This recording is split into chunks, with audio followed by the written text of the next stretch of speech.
আমি চন্দ্রানী চৌধুরী উপস্থিত সুবিধাকে আমার আন্তরিক শুভেচ্ছা জানিয়ে পাঠ করছি আমার লেখা কবিতা জীবনের গল্প।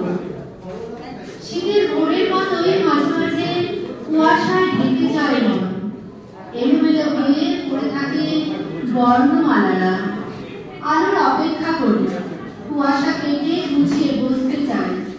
বর্ণ সাজিয়ে শব্দ করার কারিগরি ফিরে পেতে কুয়াশায় হাঁটতে বেড়াই পথ। যত দূরে দেখা যায় শুধুই শূন্যতা, স্তব্ধতা ঘেরা করে মনের গভীরে। আমার হঠাৎ কোনোদিন শুনতে পাই শব্দ মাধুরীর ঝিমিঝিমি, মনের কলস জুড়ে ভরে থাকে কাব্য মধুর। ভালোবাসতে ইচ্ছে করে পৃথিবীর সমস্ত প্রয়োজন আর অপ্রয়োজনকে। পঙ্খিরাজ ঘোড়া চেপে মন যেন উড়ে বেড়ায় আকাশে বাতাসে। মনের দরজায় স্বেচ্ছায় এসে দাঁড়ায় কবিতা।